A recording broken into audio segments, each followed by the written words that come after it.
नमस्कार साथीहरू, स्वागत छ मेरो च्यानलमा। थ्री इडियट चलचित्रले हाम्रो जीवनलाई बदल्न सक्ने धेरै कुराहरू सिकाउँछ। आज हामी र्यान्चोले भनेका प्रेरणादायी संवादहरू सुनेछौँ र तिनको वास्तविक अर्थ बुझ्नेछौँ। अन्त्यसम्म हेरौँ ताकि तपाईँको सोच बदलियोस्। नंबर 1, सक्सेस के पीछे मत भागो, एक्सेलेंस का पीछा करो, सक्सेस झक मार के तुम्हारे पीछे आएगी।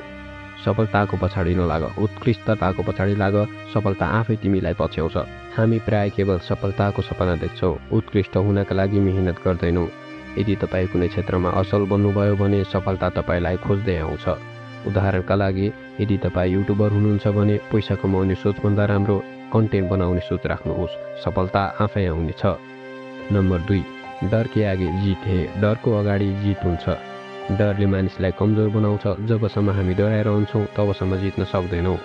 उदाहरणका लागि, परीक्षा दिनु अघि डराउने विद्यार्थी कमजोर हुन्छ, तर जसले आत्मविश्वासका साथ तयारी गर्छ उसले राम्रो अङ्क ल्याउँछ। नम्बर 3, काबिल बनो, कामयाबी झक मार्के आएगी।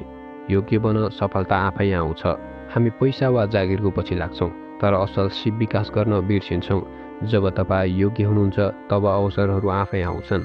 उदाहरणका लागि, राम्रो प्रोग्राम बन्न कोडिङ सिक्नुपर्छ, केवल जागिरको आशा गरेर बस्नु हुँदैन। नंबर 4, ये दिल बड़ा डरपोक है, इसे बेवकूफ़ बना के रखना चाहिए। जब भी लाइफ में कोही टेन्सन हो, बोलो ऑल इज वेल। यो मुटु धेरै डरपोक छ, यसलाई बेवकूफ बनाउनु पर्छ। जब समस्या आउँछ छातीमा समातेर भन्नुहोस् ऑल इज वेल।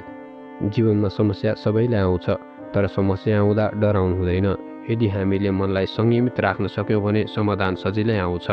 उदाहरणका लागि, कुनै ठुलो प्रोजेक्ट असफल भए पनि ऑल इज वेल भन्दै समाधान खोज्ने मानिस नै सफल हुन्छ।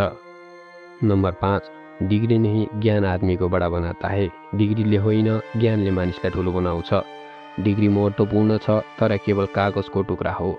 असली कुरा ज्ञान र सिप हो। उदाहरणका लागि, मार्क जुकरबर्ग, स्टिभ जब्स जस्ता व्यक्तिहरूले डिग्री बिना पनि संसार बदल्ने टेक्नोलोजी बनाए। यदि तपाईँलाई हाम्रो भिडियो मन पर्यो भने लाइक, सेयर अनि सब्स्क्राइब गर्न नबिर्सिनुहोला। तपाईँलाई कुन डायलग सबैभन्दा मन पर्यो कमेन्टमा लेख्नुहोला अनि अर्को भिडियोमा भेटौँला। आजलाई भने हस्त बिदा माग्छु।